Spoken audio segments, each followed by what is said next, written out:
All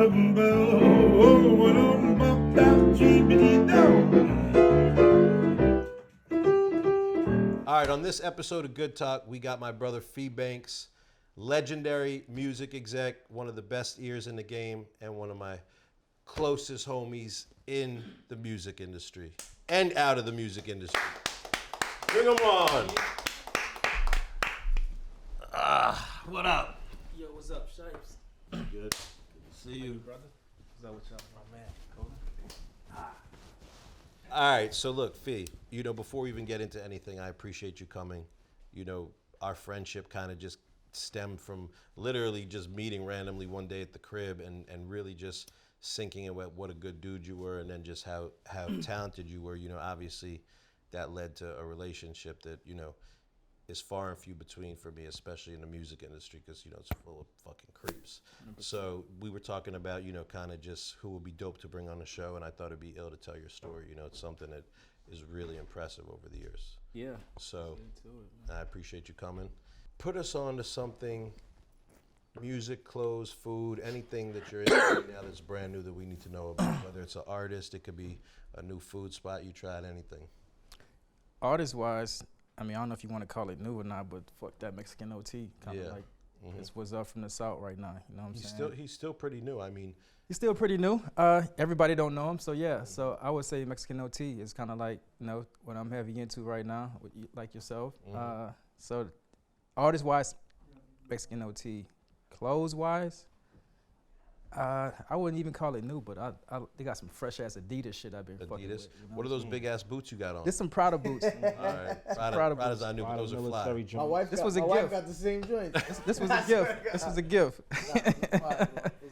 Nah, but with Mexican OT, not to go down the whole rabbit hole now, we can talk about it later, but like, that just added to your resume. You know what I mean? Like when you look back on all the artists you found, how did that one come about? Because he wasn't researching at the time when you found him, right? It was just kind of like, yeah, good. Like with me, I never really found the artist on a research. So it's always been relationships. And a friend of mine, Greg Gates, hit me up one day, was like, yo, bro, I have this artist. I signed him a few months ago, probably a year or so ago. He said he's kind of like catching the buzz right now. I need help with it. I'd like for you to partner up with me and just help me get this shit going. And from now, I hit you, we had a deal going, so we got straight to it. You know what I'm saying? Yeah, he's special. He's fire right now, bro. Yeah, he's hard. Yeah, so shit, you know all about it. Nah, for sure. I was just, it's just interesting. I feel like I'm talking to the third person or some shit. Yeah, I'm like talking to myself in the mirror. Just to break that up, how'd you meet Wayne? How did I meet Wayne? Or when did you meet Wayne? I met Wayne when I was probably about 13, 14 years old. Damn, bro, that's wild. So y'all grew up together for real, like? Yeah, we grew up together. So we met in Bunker Hill, out in New Orleans East, and his dad or his mom wound up marrying like my uncle, so we became family at that point. Shit. You know what I'm saying? So from that point, we became roadies. We lived together, kind of just did everything together. Started Young Money together, and kind of just like built the whole company. Bro, that's insane. In a minute, he just gave like this little synopsis of the most wild shit in culture. I'm literally one of the biggest artists in history and culture. Oh, that's crazy like that, bro. But that's kind of how it happened. Like, with me, I feel like it always been like, it's been a thing in my city to where artists that gravitate to me. So I had to realize at some point, like, this was kind of like my calling, because I've been, since I was younger, like 13 years old, I always found myself around an artist that kind of was like making moves and shit, and they would gravitate to me, and me just not even knowing like what the fuck was going on, or just not even into music like that, but just kind of like I guess a cool person. Yeah.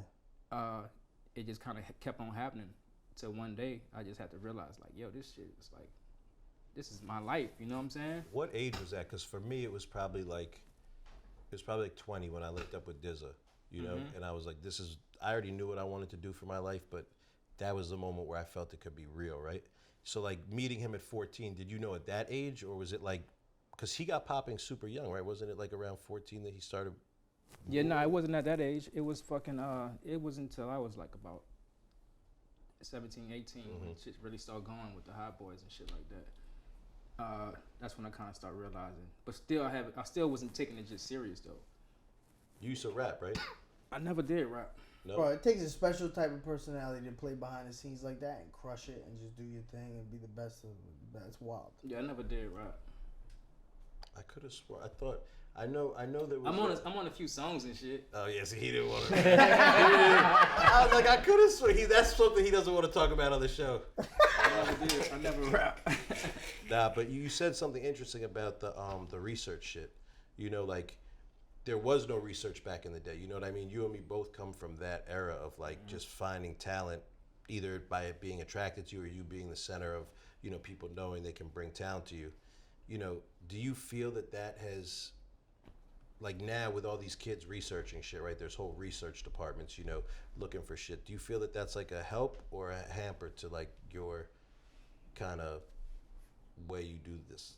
I think it's a help. You know what I'm saying? Still to this day, I never had a success from that. But I think it's a tool. You know what I'm saying? I think it's necessary. Yeah, I find that it helps me to weed through the bullshit. Like now I can listen to 20 artists real quick because you know in 5 seconds, 10 seconds tops if an artist is good or not, you know. So now the team will put all these artists in front of me and it makes it easier for me to just be like, all right, that's him right there. You know what I mean? But still to this day, like OT wasn't researching when you found him. Nah, you know what I mean? Still to this day, the biggest artists that I ever found were all artists that weren't researching. All right, so like, you know, I know a lot of your lineage. Knowing you from New Orleans, home of Soulja Slim, Spitter, Wayne, Fiend, Kevin Gates. So who's the next great artist out of Louisiana? I like Rod 9. He's hard. Super hard. Yeah. Didn't we try to sign him or we were trying? No, I mean, nah, we didn't. I thought he was. Stan and them got him right before. Maybe I didn't talk to you about him, but I definitely knew about him super early. Yeah. It was funny, the story I have about Rod 9 also. It's like one day I was in a barbershop and I heard his music come on. And I'm like, damn, who the fuck is that? It's got a fucking fire-ass voice. Yeah. So my barber was like, oh, this Rod 9, you never heard of him? I'm like, nah, it's my first time hearing him. I'm like, he remind me of like a Juvenile or some shit. Like his voice and shit. So I leave the barbershop, my first time hearing of Rod 9, I leave the barbershop and I hop in my car, I'm headed home. My homegirl from LA, she from New Orleans, but she moved to LA. She hit me. She's like, yo, Phoebe, my cousin or whatever, have her brother or some shit, this Rod 9, you need a manager. So I'm like, damn, that's crazy. I just left the barbershop. I just heard this shit for the first time. Right. So fucking she hit me with that. So for whatever reason, I didn't talk to him like right away.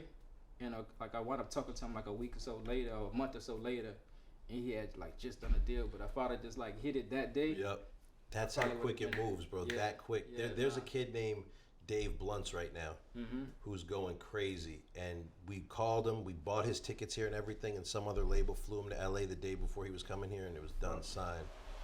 Cousin Howie's in the house. All right, here he comes. There you go. Yeah, big purple suit. Big purple dog would scare the shit out of you. Hi. What up, buddy? Yeah, what up? All right. What is your like? What do you look for in an artist? Like, what's your process? You know what I mean? Like for me, I call it like the it factor. You know what I mean? It's always about the lyrics for me first, like the music, right? And then after that, I'm like, okay, does this person have the ability to make dudes want to be him? You know what I mean? And girls fall in love with him, or girls want to fuck with him. You know what I mean? Like, what do you look for when you find an artist? It's a combination of things. It's personality, the music, and affiliation, and just a character. You know what I'm saying? Yeah. And that's like larger than life. Yeah, I look at all of those things. Yep. Do you think that in this day and age, like, you know, some artists I've signed currently like are so off social media, like I have to like shake them to be like, yo, you need to get on social media, you need to create some content to pop. Do you think that the era of an artist that doesn't want to create, you know, content anymore, it will hamper their ability to break, or do you think that could still, the talent could just kind of shine through without a ton of content? I think it's hard, you know what I'm saying, without having those things, without having the character, the personality, you know, the right affiliation. Just music nowadays is not. It's all visual. Can't say it won't happen, but you know, it's definitely harder. It's harder. Schoolboy Q just recently said that rappers now are content creators. And to me, and I fuck with Q heavy, I love the new album, you know, and I think he's like the last of a generation. Like there are people, you know, whether you want to talk about him, Tyler, Rocky, whoever, that don't have to really create content. No, but they solidified before that, so right. it was fun. Right, but now, you know, it's basically like, I actually don't think an artist can really get to where they're going by being like, you know, off all of that shit or super mysterious. I think that kind of like will hamper their ability to get where they're going, you know? Look at OT. He's a fucking character. He's doing backflips on stage. He's hunting hogs. He's on every podcast. He's making content. And he's he's doing it, bro. Yeah. And you know, it's definitely success. I don't actually think that it's a bad thing if an artist is a content creator. I think that through the years, music has always, you know, there's an evolution of it, right? Whether you want to talk about CDs to or vinyl to CDs to MP3s, you know, people always used to be like, oh, streaming is going to kill the music industry. And then it, you know, kind of always survives or just ultimately adapts to what's going on, you know. And I feel like now there are a bunch of artists that understand they got to create content, you know. Yeah, so no, I think that's the game right now. You have to damn to be a content creator to kind of like break through today's time. You got to be active too on social media, so that's important. That's a strong aspect of breaking through, I feel like. You know, I have this saying: if people don't laugh at your dreams, you're not dreaming big enough. And for me, that got me really, I feel like, to where I'm at, right? We're the same age. I look at when I was 20, you know, me and Dizzle were coming up, and I'd be in Dizzle's ear, bro, we're going to do this, you know, blah, blah, blah. And it ultimately, I manifested where I wanted to be, right? All right. Like, when you look at your career, you know, currently, do you feel you've achieved those dreams? You know, and what are your next dreams? Like, where are you I feel like everything that I have set out to do, I have done it, you know what I'm saying? So now it's just like putting those, like you asked, putting those next set of plans in place, you know? It's like, and that's kind of like from more like manager to like more ownership, like in the real estate aspect, just from like residential to commercial, you know what I'm saying? So just transitioning to that is kind of like what I've been doing. And like I said, everything I've been seeing for myself has been happening. It's been coming to fruition, So when you were young, about 17, 18, you said that's when you really started like grinding with Wayne and moving into the music space for real, right? That was probably your first taste of success? I mean, if you want to call it that, but it wasn't even like my first taste of success because it was just hanging out. It's my friend, you know what I'm saying? It wasn't like... So when did you start managing him? Wayne? Yeah. It didn't start out like that. It just started out like as a fucking just me being his homeboy, just doing everything. Like it wouldn't even call the management. At that time? He wasn't like how he is today, obviously, but he was fucking everybody like knew him and shit. He was big as fucking assault. So that's starting, right? Like at that point, are you like that was like just say 97, 98, you know what I'm saying? Fireman 2000, 2003 and shit. I didn't really take it 100% serious in like to 2012, damn near. Damn. Yeah. Yo, that's crazy. That's kind of like me. I swear I did everything for the love. I didn't even understand the music. We talked about this once, just not understanding the business of music, really doing it for the love, like literally signing artists just because you love the music and getting them, you know, to where you felt they could go. So you never were like, oh, I want to have a label. I want to be one of the greatest managers of all time, greatest talent finders of all time. I never wanted to be a manager ever. Like that was never a dream of mine. Like that just happened. Like from people just seeing that in me. You know what I'm saying? And so now, the next dream for you isn't even music based. It's more in the real. Nah, it's music. Hell yeah, it's nothing but music. Like just having, you know, most successful artist, biggest artist, being, you know, always being attached to that, having ownership in that, being a partner of the next biggest thing. It's like there's always the goal. Bro, your run is crazy when you think about it. Yeah, it's been solid. I feel like solid. Bro, come on, he's Mr. Humble, but you got to appreciate that, bro. Wayne, Gates, Youngboy, Rondo, OT. I'm probably forgetting artists in there, but that shit is amazing, bro. You know, I look at it like I pride myself on being an incredible talent finder, but that is just nuts. And you know what's interesting about it is like when I look at how I found artists across the whole country, you have literally found artist after artist, not like mid-level artists either, right in your backyard. Yeah, it's been homegrown. That's been a focus. Homegrown talent. That's been a focus too. You know what I'm saying? So but that's very hard. You know what I mean? Right now, if I was looking for artists in New York City, that's not an easy thing. You know what I mean? But this shit's so different. Like, there's nobody from New York City. You know what I'm saying? There's so many motherfuckers here, but everybody from somewhere else. Right. So that's kind of it's a different landscape. You know what I'm saying? Mm-hmm. From where I'm from, like it's homegrown. Everybody know everybody. So, like I'm known for what I do. You know what I'm saying? Right. So if somebody have somebody, Right. they gonna recommend me. So I'm gonna hear about it. That's how I hear about shit, like word of mouth versus fucking the analytics or whatever. Right. So that's how that shit go. I feel like. What was it about YoungBoy? Because you found him so young, like how when I found Joey, like what, 15 or 14, something like that. Youngboy was 15, and YoungBoy, I met YoungBoy like in August of like 2016, and I didn't meet him until like, matter of fact, he hit me up in like April of 2016. I didn't meet him until August, cause he DM me or some shit, but I wasn't even checking the fucking DM or some shit at the time. So that happened. I met him. Came met me in New Orleans. They're from Baton Rouge, and we met. And from that day, we just kind of like been locked in ever since. You know, we did our contract and kind of just got to pushing, like, Right. and just And, built and that has shit it up. been like hard navigating? I mean, like, you know, his situation for the past, what, 3 years plus? And even before that, like all the trouble, the ups and downs and shit, has that been like super hard to navigate, or how are you able to, you know, continue to move his? It haven't been really super hard. It's been a challenge. You know what I'm saying? Because it's always something. Right. It's always been something, like, and just being on a road with him, going through like all of the different deals and shit we done been through. Everything is every project. You know what I'm saying? Been a challenge. So it's been a challenge, but I wouldn't call it hard because I love doing it. So it wasn't really hard, but it have been a challenge with everything. How do you feel about like New Orleans, like, and the credit it gets in the music industry? You hear a lot of people talk about Atlanta or New York or Chicago. Like, I don't feel like, personally, with all the talent, Cash Money, right, No Limit, coming out of Louisiana, like, I still feel like you guys don't get the props you deserve fully. I don't feel like when people talk about the hip hop cities or states, that's like one of the ones that they go to first, you know?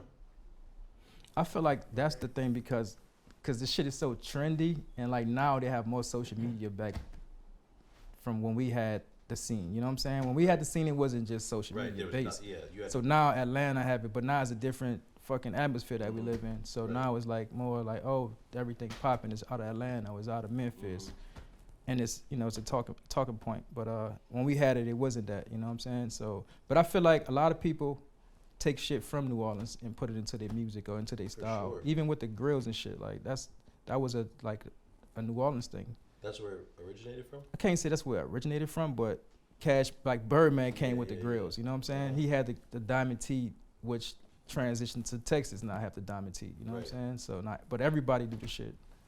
Are you related to Birdman? Nah, I'm That's not just really. like big bro type of Yeah, it's like fucking unk. Yeah. Yeah. I don't think you guys should smoke moving forward before we do interviews. I'm always Why? high. You can't tell me not to smoke. Why not? I'm Why always not, high. I'm just, you motherfucker? know. Totally The different fuck outta energy here. from the beginning of the fucking. I'm high as fuck. What do you want me to do? I'm following Yo, my you body see I'm locked movements. in, right? bitch. I'm dead I'm following sober, my yeah. body movements. I'm listening, bro. I want to listen. Oh, can we get Fia water? Why can't I No, listen? I'm just fucking with you. I don't know what the fuck y'all talking about. This is you going back 30 years, motherfucker. 30 years. 30. Y'all We're 100. dating ourselves. When did you know Wayne was gonna be one of the all-time greats? I always knew that from day one. Like I always felt like, Wayne, you got it. You Cash Money, Tupac. I always told him that shit. Right. If you ever heard him say that shit in the song, it's because I told him that shit first. What, Cash Money Tupac? Yeah, you That's Cash fire. Money, Tupac. Like I would like give Wayne super confidence. Like even though he had it already, I was still just like, bro, you fucking best. Right. He You was the gotta biggest be rapper like in my generation. I seen it. Bro, Like I seen it. I had no doubt about Wayne. You gotta be Zero. like that. I feel like an artist, right? Because even I'm going through it now with this podcast. Like I want to do this show, right? Like this talk show to me is something that me and Dizza and Kev have been talking about for a minute. And now seeing how much confidence you have to have in pushing yourself, you know what I mean? In getting up every day, and it's totally different than being an artist, but just putting myself in this seat, you know, to do this. I now understand artists and how they doubt themselves sometimes, you know what I mean? Because for all the big artists I've ever found, I don't get it. I'm like, yo, you're the shit. You're gonna be big, and you know sometimes they just get in their own way. You know what I mean? And they need somebody like you or me behind them to really push them and make them believe in how great they are. You know? Yeah, nah, that's a fact. artists, I mean, you'll be surprised. Some of the biggest artists, some of the, like the best artists, you know, they might have like some self-esteem issues or some shit. Like Everybody needs people though, bro. You can't, especially in the industry. You know what the fuck? Yeah, no, it's definitely you're not gonna win without a team. I'll tell you that much. That I know for 100% fact. What are some red flags in artists? You know, for me, I could go on for days about the red flags. I know you just had an artist we won't mention that you were super hype on. yeah, What do you like avoid at this point? You know, after working with so many different artists and all the ups and downs. just artists who just don't fucking stick to their word. You know what I'm saying? Like that's big. It's a big thing. Just like if you said you're gonna do some shit, just come through on what the fuck you said you're gonna do. So that besides that, I mean, with me, artists have a lot of leeway when it comes to shit. But when you just can't stick to your word, or you just like a selfish person who just don't give a fuck about nobody, kind of like that's a red flag. I mean, I'm not gonna lie to you. A lot of artists are like that, unfortunately. Yeah. You know, many times I've had to deal with something like that. You know, where you just can't. You want to work with them because they're so talented, and you wind up working with them because you've invested all this time and energy. But when you get, you know, maybe the album 2 or 3, you just start seeing like a whole different person. You know. Yeah, that's when that money kick in. Money, successful is fame. They think shit they don't change. need you. Shit is crazy. If you could see any musician live, who would it be? Michael Jackson. Damn, you knew that right away. Oh Live. man, I don't know if mine would be Michael Jackson. What would yours be? I think Bob Marley. I think. Yeah. I also never saw Biggie. Mine would be big. Yeah, mine You was know? gonna be Biggie, but I did see. I think I seen Tupac once. But yeah, Word. Michael I Jackson. never saw Pac either. That's true. I think I went to a Tupac concert in New Orleans Superdome. Them three, it would either be Pac, Biggie, or Bob Marley for me. why Bob Marley? You just grew up on his shit? Yeah, I'm a weed smoker. I love his music. Anytime I'm vibing out and just chilling, I'm You listen definitely to Bob listening. Marley? Yeah, or some reggae and shit. You know what I mean? And I just. Yo, I can't believe that's his grandson, right? Whose mother's Lauryn Hill. Rohan The one who just Marley dropped is- the one who just dropped the song. It's a fucking bang. It's all over the place. What's it called? Fuck. Any fact checking? Huh? Oh, YG YG Marley. Marley. That's Lauryn Hill's son. Lauryn Hill's son With and, Rohan and Marley. his Yeah. grandson. Got it. His Yeah. grandson, right? He's his Got it. father. Yeah, yeah. Bro, he came out with a banger, bro. Really? It's out Yeah, right bro, this it's second? everywhere, bro. I haven't heard it. We're gonna have to pop it up in the screen Nah, you right definitely here and heard play that it. shit before. You definitely heard it, bro. Yeah. You've heard it a million times, yeah. Yeah, you heard that shit. You heard it for sure. What's your death row meal if you're on death row? Last meal you're eating? A salad. Fuck. Damn, a salad? Yeah. Word? That's your shit. Well, just plain salad. Like, what on the salad? Tomatoes, cucumbers, onion, relish on that mug, balsamic Word? vinaigrette dressing. Yeah. No He meat, knows no nothing? Because the body's electrical, right? Oh, So when I man. eat this But salad, you're gonna be dead. when I eat It's this over. salad and they light my ass up, You're like, I might not die. Oh, All right, fair. oh, he's trying to survive. I That's peep the it. I healer peep shit. it. He's trying to That's survive. That's what's up. I Dragon peep Ball. it now. He's trying to survive. And I That's give actually y'all a some good tech. 40. That's it, bro. That's it. There you go. Boom. Yeah. Now, all right. Well, the next question I was gonna ask you was must go to food spot in New Orleans. Like if I'm coming down there, I have a spot that I like already, but you know, Can I give you two? yeah, of course. Spot two. Neo's and Maros. Ooh, Maros is mine. Yo, Yeah. it's crazy. That's my shit. I like Neo's too. I was gonna Yeah. say, do you know Mama's Soul Food down there? Yeah. I know Mama's is so Mama's, good. We got it on tour. This last tour, I'd never heard of it before, and the agent or the people at the venue were like, "We got soul food from this spot, Mama's." Yo, it was so fucking good. They had the catfish. The spread. I think it's tourist. So Maros and what was the other one? Neo's. Yeah, Neo's. So you know, one time when we were down in New Orleans, we experienced some like real spooky. You know, I want to say there was a touch of voodoo, if you will, / ghost in the crib that we rented. It's a crazy story. You were down there when we were recording with DD 172. It was Wiz, Spitta, and we had set that I don't think I was there for that one. You weren't. So long story short is we rent this house in I want to say the 3rd ward, and Damn. yeah, and it's It's pretty hardcore right yeah, there. nah, and The third one. but it He was a really pretty, wanted to be in it. no, well honestly, Dame Dasher rented it. It was a DD 172 house, and then he invited Spitta down because Spitta was working with him. Wiz, I was there. I thought you were there. Crit was there, and we get in this house and we set the recording studio up, and Wiz is in a whole nother room, and we're like in this other room recording. He has the mic in there, and all of a sudden you hear Wiz be like, "What the fuck?" And he comes running out. He's like, "Bro, there was a little kid in here." Damn. Like he really thought he saw a little kid. I've been hearing ghost stories out there, but I never experienced that shit. Yeah, because you hear crazy stuff, you know, about down there. And Yeah, they have like ghost tours and shit in the French quarters. Bro. Really? Yeah. Yeah, it's. I never seen that. Is it like super commercial and like, oh, but Some of it, I mean, look, you go to certain cities and you could feel the energy, and like maybe it's just because that's a reputation and you're like a little spooked out by it. But there and San Antonio were two of the scariest places I've been, just as far as energy being like, kind of, you know, I went through the French Quarters and like I there was like a restaurant we went to and they had like this upstairs attic. Yeah. And it was just like real spooky going up there. You just felt like a weird energy. But the voodoo part of the story was the next day.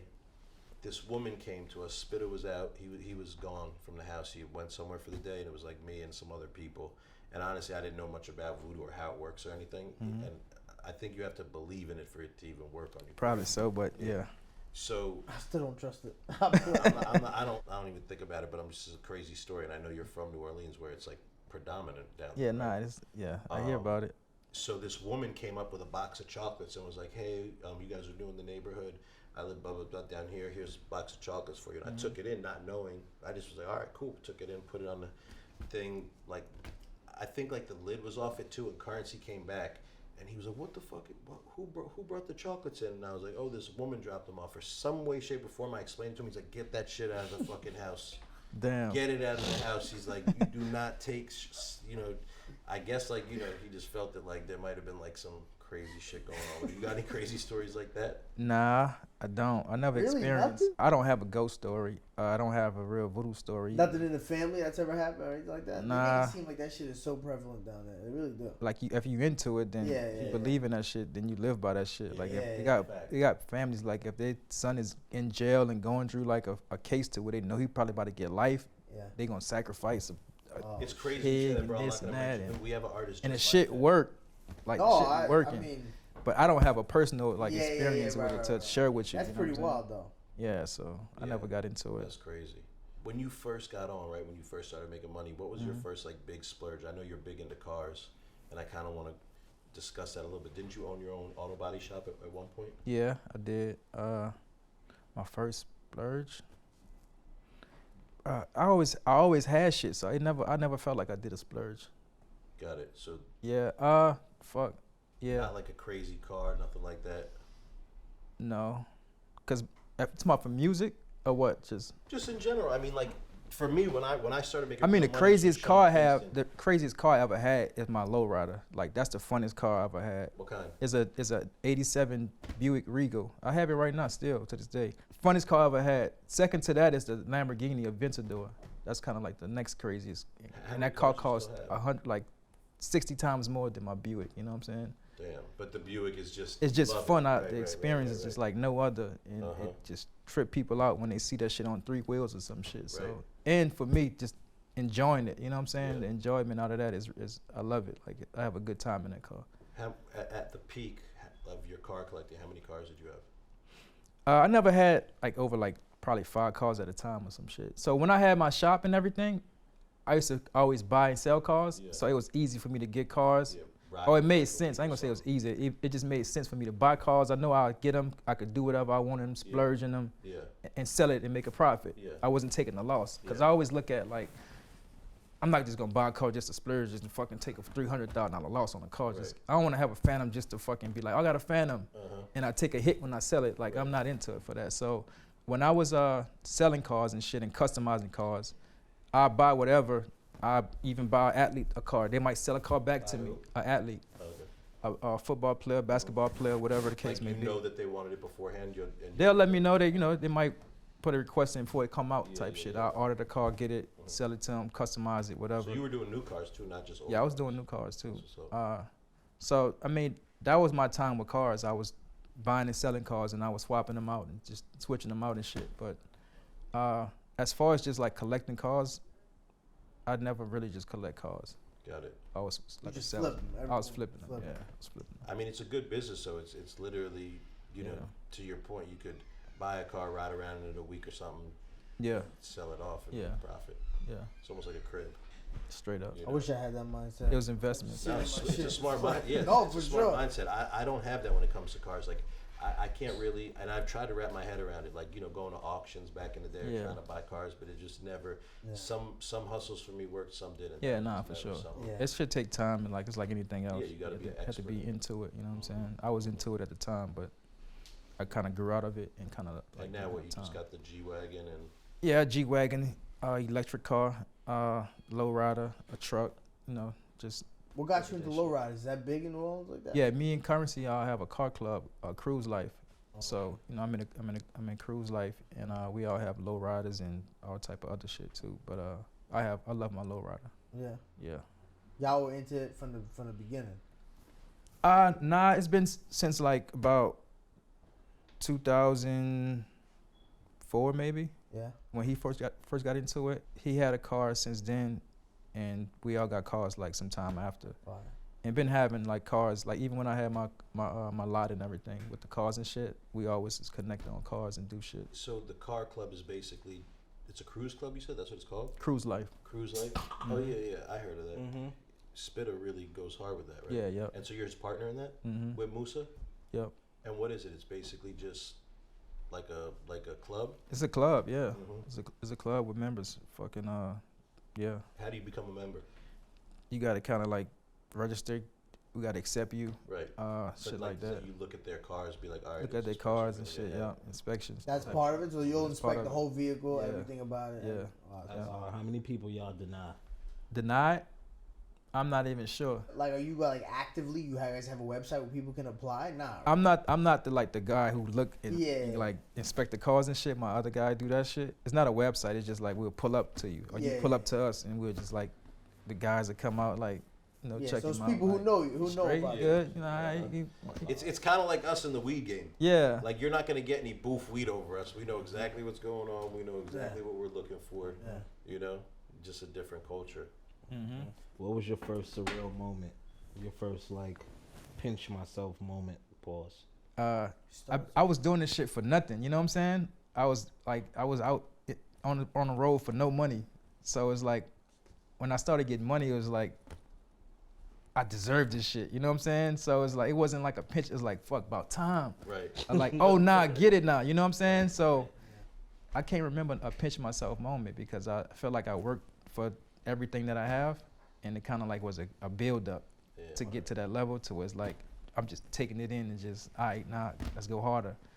I have a lot of pinch myself moments, but the first one for sure was, oh shit, you could really get paid from this? Yeah. Because you love it so much, you know what I mean? Bro, when we started working, I just wanted to make music. I just loved your music. I was like, all right, bet. And then we started getting checks. I'm like, wait, you could, I don't have to do what I used to do to get money. Yeah.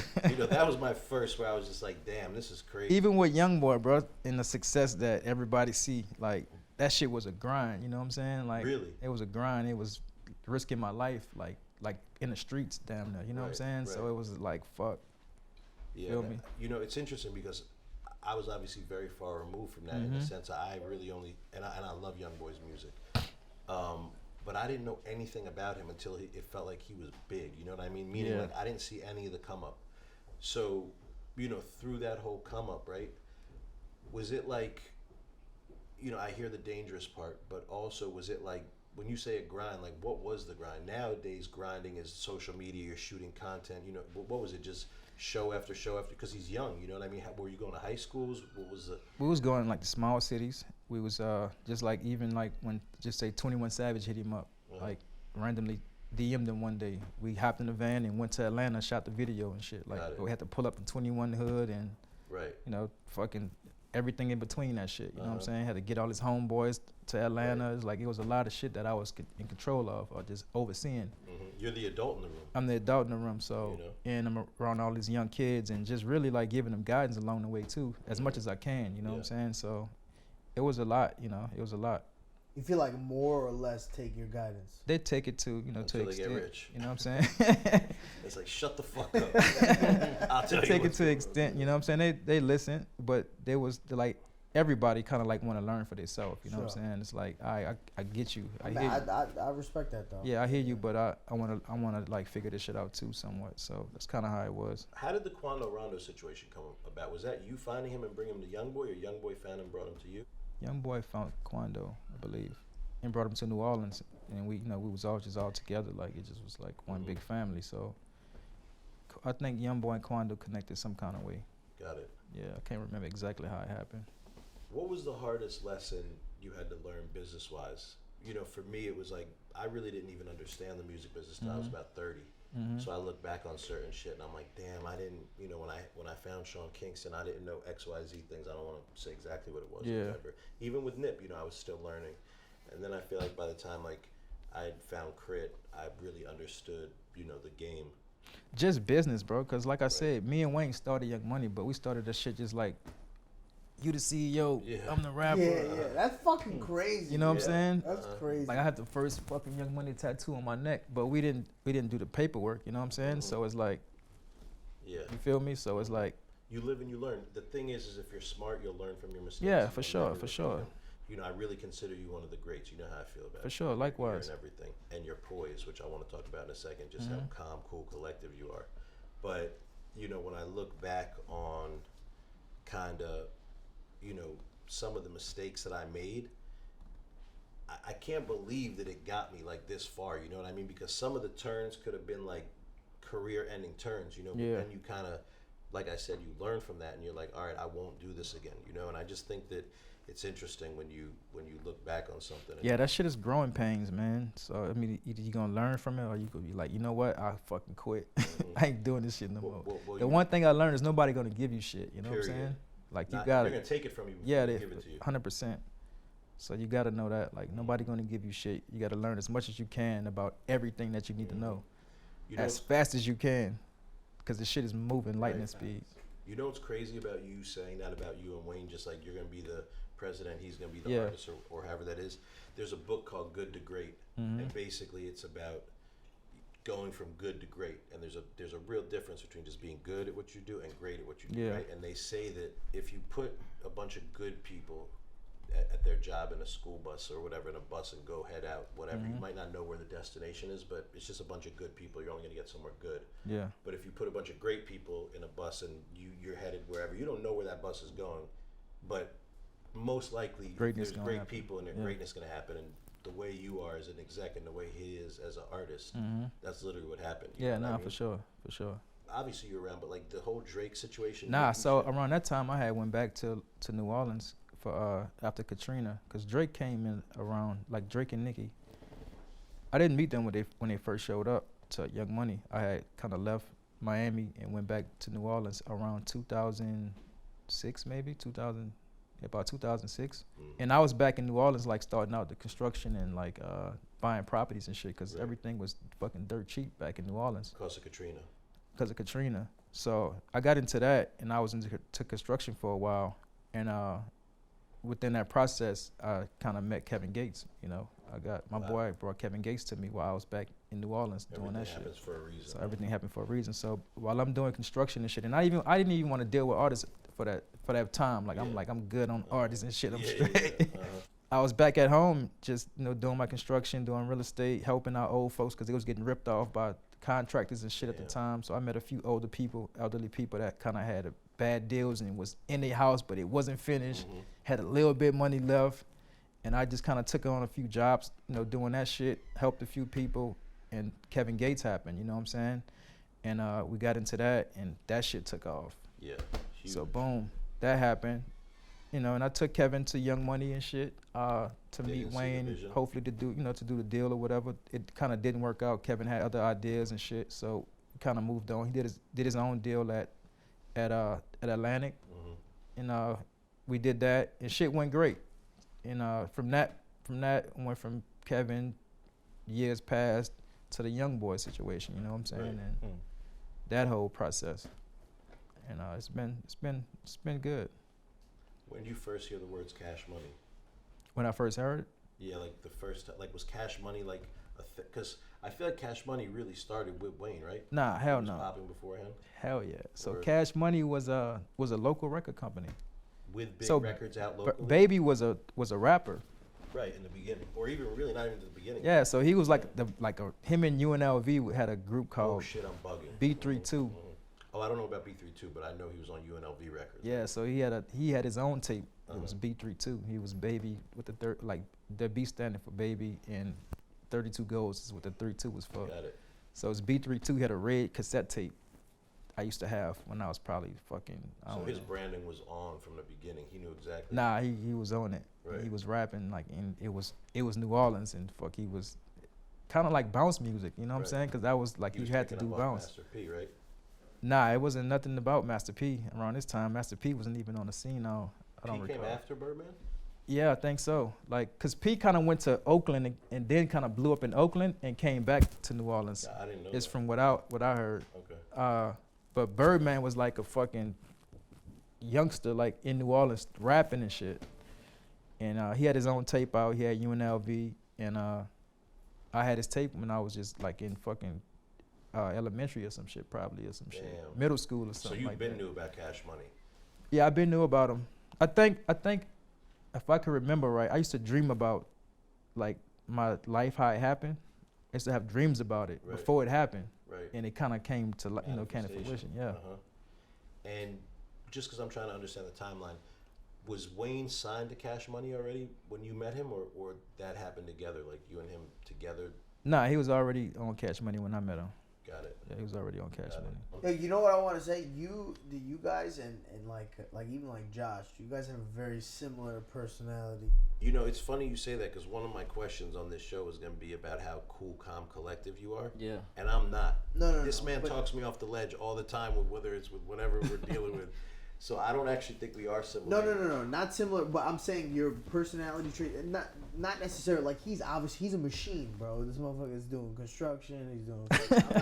I'm not. He is very laser focused on what he's doing. I'm just saying, like, listen to you guys speak. Even the way Josh is, like, with the stories and shit like that. Yeah. Well, You guys have through very. a lot. You have very similar personality types in the sense of you could deal with artists. Like even when I was having those conversations with Josh, and you tell me your stories, I'm like, what the Yeah. fuck? I would never Nah, in my you life gotta- deal with that shit. you gotta But have- I'm going home, so I'm like, this shit is Nah. crazy. Well, You that's guys- why. But that's why you're a star and an artist in your own right. You know, like you enjoy being behind the scenes, Yeah. being like involved in the career versus even though you do have your own career, but you're like the Not on the scene type yeah, careers. and like you're the this. guy pulling the strings behind Yeah. the scene, helping Yeah. the artist to get to where they're going. You know. which is crazy. But that was one of my questions is like, how do you keep such a calm, cool, collective mind frame at all times? You know, you and me will be working on something and it'll go haywire. Because when it's some shit I just can't control, I don't just let the shit bother me. Right, You know what I'm it's saying? just- If I it is can't what it is. do shit about it anyway, it's like I'm not Right. about to fucking worry myself to death about it. You know what I'm saying? Mhm. And if it's just that we doing some shit for artists and there's some shit that we see that they don't see, Right. it's like it's their career, it's their life. They gotta, you know what I'm saying? I got to get better at that because, bro, I get so even today with one of my artists, I'm like, I know it's the right thing, and they just will not listen to Yeah. me, you know, and I just gotta eat it. Pause. Yeah. I just gotta kind of take it and stomach it. But yeah, it's hard for me. It's definitely hard for me. But I'm gonna take that. I'm gonna take that gem and try to apply it to me. I gotta just let it go. Yeah, nah. When you I'm can't good do at nothing just about letting it, it you go. just gotta 'Cause let it it's- go. Yeah. Yeah, I tell myself that all the time. It doesn't fucking work, bro. You started as a manager, and now I know Good Money Global is really more moving into the label side, right? You got a distro deal with Alamo, correct? Mhm. Yep. So, are you still managing? Or Yeah, I still manage. Right. So Yep. it's a combo. It's not that you're all just focused on the label side. 100%, man. I still manage where it makes sense at. You know what I'm saying? Mm-hmm. And yeah, just laser focus on the label. Just trying to find the next biggest artist. Right. Speaking of finding the next biggest artist, how do you define the it factor in an artist? Yeah, it's back to just the personality, character, mindset, music, those type of things, man. That's what I look at. You know, the music got to be strong for one. Personality got to be on point. You look at one more than the other. Like you think personality. I think personality is really like the leading thing right now. Yeah. Personality has got especially with the visuals, everything Yeah, social media. yeah. You gotta be a likable motherfucker. That's why I like this motherfucker right there. He's a rapping ass motherfucker. Oh, yes? But bro, he's a character. Yeah, he's dead nice. Nice. Personality is everything, bro. I think that's gonna get you over the ledge. Look at that guy. He's oozing with personality. Nah, but music just won't do it like anymore, Yeah. like by itself. it's crazy you say that because I'm really a music guy, meaning like. Me too. Like No, I could I- love an artist and be like, yo, this is it, Yep. and get into it, and the personality not there, and fucking the needle We had never an moves. artist like yeah, that. hell We don't yeah. gotta mention, but like me and Fee sat with the president of Interscope. You remember that? Fucking meeting? right. They didn't want to cut us the check that we really felt the artist. Well, the artist wanted it too, but we knew we needed to give him X amount of money, and we played him the music. We're like, this is it. It's Shipes. It's Fee Banks. We find this is what we do. And he was such a good artist songwriter, but he just didn't have the it factor and the work ethic, and the social that media too. prowess. Yeah. Work ethic is so important. If I had to rank it, I would, for me personally, even in 2024, it starts with the rap or with the music. The music got to be incredible. And then the very next thing I look for is are you a star? Yeah. If you're not, I'm not going to sign you, but I won't sign a star that doesn't have the music, because I genuinely don't think, for the type of music I do, I like real authentic music. Same with you. Yeah. I don't think that you can buy that from other songwriters. I think you could buy a hit from a songwriter. You know what I mean? But like the game that I'm in, I'm looking for artists that are going to be here for generation, like a 10, 20 year run. And I think that really starts with the music. 100%. I agree. Well, bro, I appreciate you coming on. Nah, This meant a anytime, lot to man. me because I fuck with you heavy, and I feel Likewise. like your story really.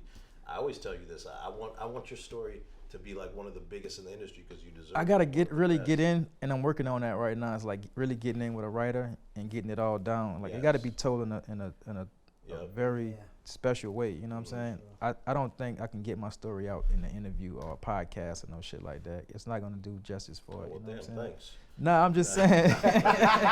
It won't. It's like this little bullshit ass podcast Because that came on as a favor to it's you. so much, and it's like it's not to the Yeah, you gotta write a forefront. book. And even this conversation scratched the surface, bro. Yeah, there's so because I'm much- not even like getting into like shit. You feel me? Because it's like everybody's so sensitive when it comes to me I feel and you. a You story. even want me to tell a It's story? like being an informant. You know what I'm saying? Right. Like we got You real can't even tell me stories. that- You know what I'm saying? Mhm. It got to be fucking the right way. You Yeah, feel you me? might have to just write a book 30 years Nah, from now. it's Everybody fucking gets tired. within 3 years from now. Next fucking What- 30 days. I'm talking to a writer right now. Word? Oh, Yeah. that's That's fire. dope. Yeah, hell Last question, just because now I'm thinking about it. I know, so I'm 44, you're 44. Mm-hmm. I know where I see myself when I'm 50. I know my game plan. You know Yep. what I'm saying? Like what is where are you ending this at? When are you ending it? No lie, bro. I like doing what I'm doing. As much as I don't really want to get away from what I'm doing. I don't feel like I'm 44. I don't look like I'm Right, 44, right. and I'm not about to act like I'm trying to get old and get away Yeah, from yeah, this. yes. Like I want to be doing this as long as I can. Yeah. I want to look how I look for as long as I can. So as long as I'm feeling and looking like this, then that's what I'm doing. Right. You know what I'm saying? Like even right now, I don't have to be on a road I with was no just artists, about to say but that. I love doing it. You feel me? Like Yeah. this is the sport for me. Like Bro, I was just about to say, dead ass, not even gassing him. This is the hardest working man I know at his level. You know me, I don't go on the road like that anymore. You'd be hard pressed to get me on the road. I Yeah. go on the road, be in a studio for a week, work on music, and then I'm coming home. You're everywhere, bro. Nah. And honestly, that's what's gonna, carry you for the next 20 years. I feel you. That's kind of like me. I feel like I definitely I have other goals in terms of like I love music. I'm always gonna do it. But even now, like this show that we're doing, the talk show, like I'm moving more into the content space. I want to laugh a little more. Life is short. Yep. We've all. And I want to get into film and shit. Like I said, I want to get my story together, get it out. love you, bro. Love Thank you you too, so much bro. for coming. Man. Yeah, man. That was a good ending. All right, get off of me, cat. Get off the crispy Dior. Yo, nice to meet you, my brother. Likewise, Pleasure, bro. man. What's been up, bro? Oh, working, bro. That's what's up. Step.